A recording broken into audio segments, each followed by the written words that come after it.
Hi, John. Hey. So, what does it feel like going to the World Series for the first time in 32 years? Pretty cool. Pretty humbled to be part of it. You know what I mean? I've said it before. Besides my wife and kids, this is what I pour my life into.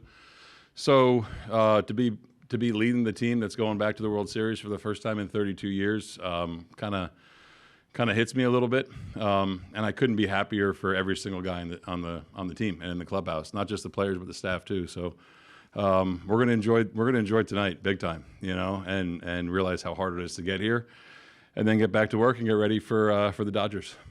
Fifth row straight back, John. Hey, John, congratulations. Thank you. So we've heard from you throughout the series about it's another game, do your job, all those good things.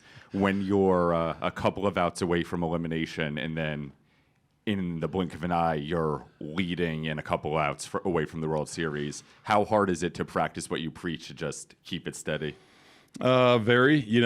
I've said before, I try to be purposely deliberate in what I do and what I say every day. I'm sure I was not practicing what I preach by my facial expressions in that moment. But it's really, really an amazing thing to watch these guys navigate situations. Whether it's Barge walking, Izzy grinding out a single, or George being able to slow that moment down, which he's done a million times in his career. So in the moment, really, you're not thinking about it. Honestly, I wasn't thinking about it. I was thinking about, are they going to play the infield in? Are they not? Are we going on contact? Are we not? Who's he bringing in to face who? What are the counter moves? So you kind of get lost in the moment a little bit. But this team, man, it's a special group. Second row, your left, John. Hey, John, I got two questions for you. First of all, congratulations. Thank you. First question, when George Springer connected on that home run, what was running through your head? I didn't really know. You know what I mean? Before the game, I said there's always someone that's going to have a moment, right? In a Game 7, winner take all game. They had a couple, from one of their big name guys between Julio, Cal, and Josh. So you never really know. So in the moment, I've seen Georgie hit some homers, and I was just hoping that he got enough of it. And when he did, you kind of look around and you see players and coaches reacting the way they did. Kind of surreal in the moment when you're witnessing a historic swing for the organization. You know what I mean? And then you try to get back. I remember going right to Pete and just making sure, Chris is still the guy no matter what for the 8th inning. So you kind of get back into manager mode. On that note, Gosman and Bassett came out of the bullpen. It's awesome. What's it say about this team that you have two guys who are typically historically starters stepping up like that?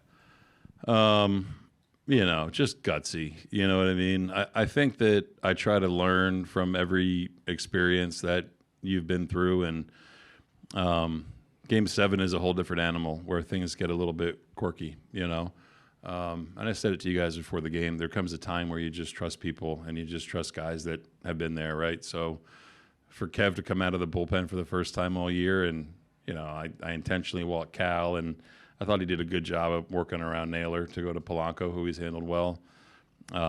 It's just cool to see guys that you trust go out there and have success. Chris's curveball to Gino, man, 3-2. It's a ballsy pitch, and that's who Chris is. So to see his reaction was really fulfilling. And then Hoff punched out the side, man. It was awesome. One row behind the last. I'm wondering from this past Friday and to next Friday, obviously you mentioned it's been an emotional roller coaster. Yeah. How did you manage your emotions since Friday, and how do you plan to manage your emotions until Friday? I think from that point, you rely on people you trust around you, right? If you're not learning, you're falling behind. And if you're not counting on people who support you, you're going to get lost, So I think leaning on Pete, DeMarlo, Donnie, Ross, even having conversations with him, and then going home and hearing my wife talk about it too, and my boys, you know what I mean? Like, hey, don't be afraid to trust your gut, and don't be afraid to just be who you are, because you're here for a reason.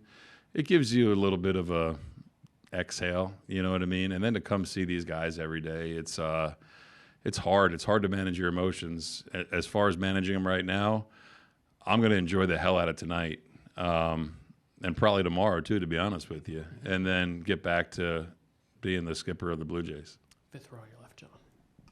John, over here, congratulations. Thank you. You know, the old saying goes, it takes a village, and you look at this team, you got 15 guys in this team who were in AAA at some point this year. Crazy, right? Whether they were supposed to be there or guys like Springer and Bieber who were hurt and working through something. What does it say about this game being, you know, as much an organizational triumph for all the things you had to go through the last 6 months? It says that we're aligned from top to bottom, really, right? Like asking Casey Candel to do things with guys in AAA that I would ask them here and him doing it. That's one thing. You can look at the guys that are celebrating in here, and they've all helped us win. And there's guys that aren't here that have helped us win, you know. So that part is really fulfilling. You know, there's some role players. There's some guys that got valuable experience last year in a down year that has paid off this year big time. So you never know where the game's going to take you. You know, you never know when you're going to acquire Shane Bieber. You never know when you're going to acquire Max Scherzer. You never know when George is going to hit 32 homers in the regular season. You never know when Vlad is going to earn $500 million. You know what I mean? So where we've ended up, man, is pretty cool. And Lucas, for a guy who was almost out of the game to be going to the World Series. Thrilled for him. You know, thrilled for everyone, right? But, I mean, Nate's a guy who was contemplating retirement, you know. 30-year-old dude, he's got 2 kids, you know. He's rode the bus for his whole life, and he's hitting second for the Toronto Blue Jays in front of Vlad and behind George. Couldn't be happier for him.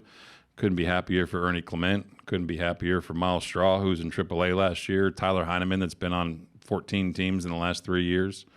And guys that were in our bullpen that weren't here last year or in AAA somewhere else last year. I think it just shows that it takes an entire team effort to get to where you want to get to. Let's do a few last ones up front on your left, Ian. John, congratulations. Thank you. I know you haven't had a lot of time to absorb this yet, but you look at the postseason history of the Dodgers, their reputation around the game. Does that match up? Is that something that you kind of relish, having a matchup against a team of that stature? Yeah, man. I mean, I think to get to where you want to go, you got to beat the best, right? Whether it's talent, payroll, whatever you want to call it, man. They're a damn good team. You know, we saw them 3 games, you know, and that's it this year. But they got Hall of Famers up and down, well, top of their lineup. You know what I mean? And they got really, really good starting pitching and really good relievers. So I truly think that the best 2 teams are left standing, you know, for a variety of different reasons. And I'll never count my guys out of any series. You know what I mean? It's going to be fun. They're going to be up for it. There's going to be some big swings and ebbs and flows in it, I'm sure. But I'm just thrilled for the guys that they get the opportunity. Go to the fourth row on your left.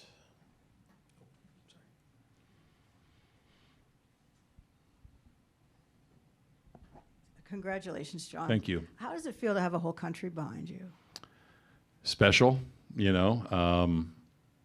We're the only team that gets to experience that, and we're the only team that has the following that we do and the viewership that we do. You know, I think guys don't realize that sometimes, but from coast to coast to have, you know, this team to grasp onto is really cool. And it's easy for me to say that because I've been part of it for a long time, you know, and I felt the connection when I was managing in Vancouver, you know what I mean, as a minor league affiliate, as a Canadian big league team too. So it's special for everyone that's involved with our organization.